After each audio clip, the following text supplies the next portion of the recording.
आदमी जो उपलब्धि की ऊंचाइयों पर बैठा हुआ है, वो कैसा भी है व्यक्तिगत जीवन में, उससे सीखा में मारा।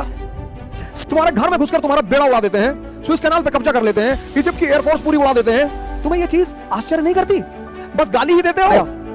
तुम्हारे पास नेचुरल गैस का भंडार था, ईरान से तुम्हारा बॉर्डर मिलता था, एनर्जी की तुम्हारे पास कमी नहीं थी, तुम क्यों भिखमंगे रह गए?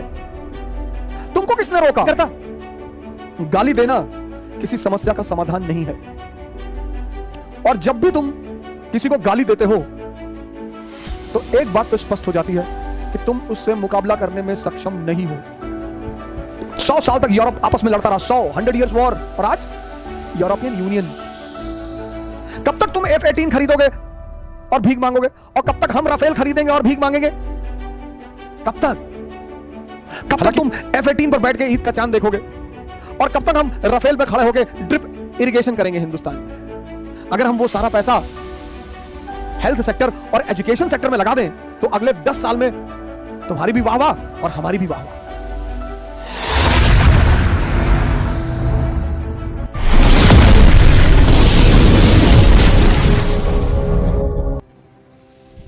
हमारे बड़े सारे मित्र हैं, बड़ी नफरत करते हैं इनसे। मेरा यह मानना है, हर वो आदमी जो उपलब्धि की ऊंचाइयों पर बैठा हुआ है, वो कैसा भी है व्यक्तिगत जीवन में, उससे सीखा जा सकता है। सीखने के लिए कोई पैमाना नहीं है सर, सीखने के लिए कोई पैमाना नहीं। मेरे बड़े सारे मित्र हैं, इनसे बड़ी नफरत करते हैं ज्यूस से। पूछते भी हमसे, तुम ज्यूस के साथ हो? मैंने कहा मैं हर उस आदमी के साथ हूं जो उपलब्धि के ऊंचाइयों पर है। आज दुनिया की सबसे ताकतवर कौम आपके सामने घटना घट रही है। इतना बड़ा इजराइल, इतना बड़ा, ये बिंदी देख रहे हैं, इतना बड़ा इजराइल और इतना बड़ा अरब वर्ल्ड। सर आपको शायद ही ये बिंदु दिखाई पड़ रहा हो, इतना बड़ा इजराइल और इतना बड़ा अरब वर्ल्ड। दुस्साहस देखिए इनका। आपको ये आकर्षित नहीं करता? आपको इनसे सीखने का मन नहीं करता? गाली देना किसी समस्या का समाधान नहीं है। और जब भी तुम किसी को गाली देते हो तो एक बात तो स्पष्ट हो जाती है कि तुम उससे मुकाबला करने में सक्षम नहीं हो। तुम्हारे घर में घुसकर तुम्हारा बेड़ा उड़ा देते हैं, स्विस कैनाल पे कब्जा कर लेते हैं, इजिप्ट की एयरफोर्स पूरी उड़ा देते हैं, तुम्हें यह चीज आश्चर्य नहीं करती? बस गाली ही देते हो। अब सवाल यह उठा कि इजराइल पैदा क्यों हुआ? और मैंने आपसे कहा कि दुनिया में 2 देश का निर्माण हुआ यूनाइटेड स्टेट्स ऑफ अमेरिका के दबाव में। पाकिस्तान को, इजराइल को तो यहूदियों ने बनाया ही, पाकिस्तान को भी यहूदियों ने ही बनाया। यह बात मेरी बड़े सारे मेरे मित्र नहीं मानेंगे, और पाकिस्तानी मित्र तो बिल्कुल नहीं मानते हैं। शायद उनके अहंकार को चोट पहुंचती है, लेकिन वो मेरे एक तर्क का खंडन नहीं कर पाते कि अगर मान लो तुमने ही बनाया, तुम्हारे पास नेचुरल गैस का भंडार था, ईरान से तुम्हारा बॉर्डर मिलता था, एनर्जी की तुम्हारे पास कमी नहीं थी, तुम क्यों भिखमंगे रह गए? तुमको किसने रोका? लेकिन आज मैं इस मंच से पाकिस्तान की आवाम से अपील करता हूं कि आप भी इस मुद्दे पर विचार करें कि हमारे लड़ने से फायदा किसका और नुकसान किसका। कब तक तुम F-18 खरीदोगे और भीख मांगोगे? और कब तक हम राफेल खरीदेंगे और भीख मांगेंगे?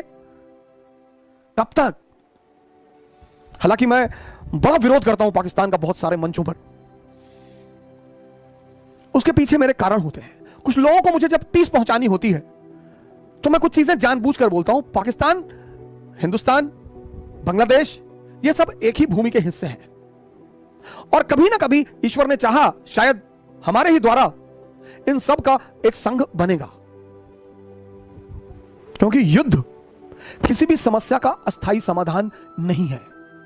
वॉर, आज मैं इस मंच से कह रहा हूं, war is not the permanent solution for any trouble in this world. दुनिया में जितनी बड़ी सी बड़ी समस्याएं सॉल्व हुई हैं, सब मेज पर बैठकर ही सॉल्व हुई हैं। कब तक तुम F-18 पर बैठ के ईद का चांद देखोगे? और कब तक हम राफेल पे खड़े होकर ड्रिप इरिगेशन करेंगे हिंदुस्तान में? अगर हम वो सारा पैसा हेल्थ सेक्टर और एजुकेशन सेक्टर में लगा दें तो अगले 10 साल में तुम्हारी भी वाह वाह और हमारी भी वाह वाह। और आईपी इंडिया पाकिस्तान बन जाएगा इनविंसिबल पावर। कहते हैं कि रहमत अली ने कभी सपना देखा था पाकिस्तान का और पाकिस्तान बना। मैंने भी सपना देखा है आईपी का, इंडिया पाकिस्तान इनविंसिबल पावर।